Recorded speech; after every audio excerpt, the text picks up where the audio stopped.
নতুনকৈ কিবা 10খন সমজিলা 15 আগষ্টৰ আগতে হ'ব এবাৰ আৰু 10খন সমজিলাত 15 আগষ্টত পতাকা উঠিব নতুনকৈ এখন তালিকাখন আছে মোৰ ফটক কৰি মনত নাই আপোনালোকে চাই ল'ব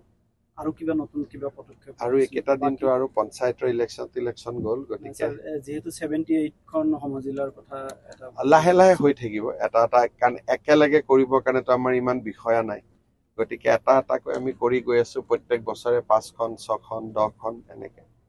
গতিকে পঞ্চায়ত নিৰ্বাচনলৈ কিমান অসুখী হ'বলগীয়াতো একো নাই গোটেই অসমত চবফালে বিজেপিয়ে হৈ আছে গতিকে আৰু অসুখী কি হ'ব গতিকে আমি সুখী বুলিয়ে ক'ব লাগিব আৰু পিটিআৰ নিৰ্বাচন কেতিয়া ছেপ্টেম্বৰত স্যাৰ এই কংগ্ৰেছৰ আচলতে যেটো বিপৰ্যয় এটো মূল কাৰণ কি চক যোৱা 4 বছৰত আমাৰ চৰকাৰ আৰু কংগ্ৰেছৰ 15 বছৰ আপোনালোকে নিজেই যদি তুলনা কৰে তেতিয়ালে বিপৰ্যয়ৰ কাৰণটো তাতেই ওলাই আছে অসমখন কিমান অশান্ত আছিল আজি অসমত সকলো মানুহে সুন্দৰভাৱে আছে গতিকে পাৰ্থক্যটো আপোনালোকে নিজেই দেখা পাইছে আৰু ৰাইজেটো এটাই বিচাৰে যে দেশখন শান্তিত থাকক দেশখনৰ উন্নতি হওক সকলো আগবাঢ়ি যাওক কংগ্ৰেছ চৰকাৰ আহিলে দেশত কি অৱস্থা হ'ব এটো সকলোৱে জানে সেই কাৰণে আমাৰ গাঁৱৰ এজন হোজা মানুহো ৰাজনৈতিকভাৱে পৰিপক্ক তেওঁলোকে পলিটিক্যালি মেচিউৰ কাক ভোট দিব লাগে তেওঁলোকে জানে আৰু সেই কাৰণে নিৰ্বাচনত আমি খুব ভাল কৰি জিকিছো প্ৰাক্তন সাংসদ আব্দুল খালেকে কবৰস্থান আছে এটো ৰেহাই পাব নে ৰেহাই পাব মানুহৰ লগত আলোচনা কৰিয়ে কৰিম কোনোবা জায়গাত কবৰস্থান আছে কোনোবা জায়গাত মানুহ বহি আছে তেওঁলোকক আমি বেলেগ জায়গাত মাটি দিম কাৰো লগত কাজিয়া পেচাল কৰি নহয় পুনৰ সংস্থাপন দিয়া না না না ইয়াতে কিছুমান মানুহৰ ভিতৰত মাটি আছে মেদি মাটি আছে তেওঁলোকক আমি ল্যান্ড একুইজিশনৰ খৰচো দিব পাৰো নহলে আন বিলাসী পাৰাটো আমাৰ মাটি থোৱা আছে তাতো বহাব পাৰো নহলে ইয়াৰ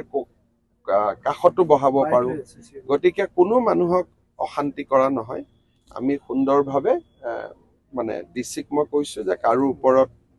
অশান্তি কৰি নহয় আলাপ আলোচনা কৰি ভিতৰত বেছি ঘৰ মানুহ নাই যিখিনি আছে আমি জায়গায় জায়গায় বহাই দিম আৰু এনেও এখন ভিজিআৰ আছিল আচলতে বহিব নালাগিছিল স্যাৰ আপনি আশা কৰাৰ দৰেই ইতিমধ্যে বহু সংখ্যক ব্যৱসায়িক প্ৰতিষ্ঠানে দলাগত লগলি গৈছে আপুনি টকা ইনভেষ্টমেন্ট কৰিব বুলি কৈছে আৰু মই এটাই কথা কওঁ যে ধুবুৰী জিলাত বিশেষকৈ চাপৰত এই যদি পাৱাৰ প্লান্ট আহে জাগিৰোডত টাটাই যি আনিছে এইটো ২৭,০০০ কোটি টকা চাপৰত যদি পাৱাৰ প্লান্ট আনে সেইটো হ'ব ২০,০০০ কোটি টকা তাৰনে আপোনালোকে এটা আন্দাজ কৰিব পাৰে যে ইয়াত কিমান নিবনুৱা ল'ৰা ছোৱালীয়ে কনষ্ট্ৰাকচন ফেজত ২৫,০০০ মানুহ লাগিব আৰু তাৰ পিছত চাকৰি হিচাপে ৮-১০,০০০ মানুহ গতিকে গোটেই চাপৰখনৰ এটা ডাঙৰ পৰিৱৰ্তন হৈ যাব আৰু সেই কাৰণে মই ভাবিম যে ৰাইজে সকলোৱে সহযোগিতাও কৰিব লাগে আৰু চৰকাৰক সহায় কৰিব লাগে যেনেকৈ জাগিৰোডত আমাক সকলোৱে সহায় কৰিলে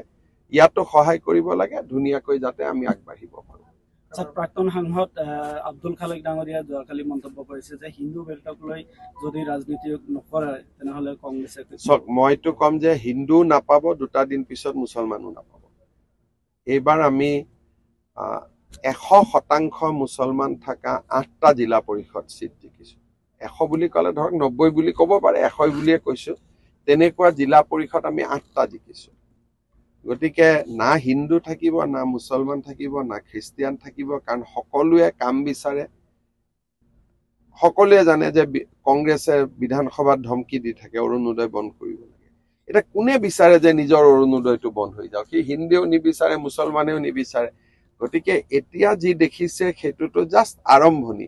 বিধানসভা ইলেকশ্যনতো সুনামি হৈ যাব জুনে টুনে নাভাবা জায়গাটো বিজেপিৰ পদুম ফুলিব বিটিআৰত আমি আজি আমাৰ গধূলি মিটিং আছে কিন্তু আমি অকলে খেলিম কিন্তু আমি যিমান সিটত আমি পাৰো সিমান সিটতহে খেলিম আমি যতে ততে নেখেলো যত আমাৰ শক্তি নাই তাতে আমি নেখেলো গতিকে যিমান সিটত আমাৰ শক্তি আছে সিমান সিটত আমি প্ৰতিদ্বন্দিতা কৰিম গতিকে যোৱাবাৰ আমি 25টাত কৰিছিলো এবাৰ কিমান কৰো আমি চাই লওঁ গৌৰৱ গগৈৰ যেটো ইস্যু পাকিস্তানৰ 10 ছেপ্টেম্বৰত মই দি দিম আৰু এটো আলোচনা কৰি থাকি লাভ নাই কাৰণ অলৰেডি বহুতখিনি এই বিষয়ে কোৱা হৈছে এতিয়া মানুহক প্ৰমাণটো লাগে গতিকে প্ৰমাণ দিয়াটো মোৰ দায়িত্ব। বাকী আৰু একেটা কথাকে কৈ থাকি লাভ নাই। আমি প্ৰমাণ 10 ছেপ্টেম্বৰৰ আগতে ৰাইজক দি দিম।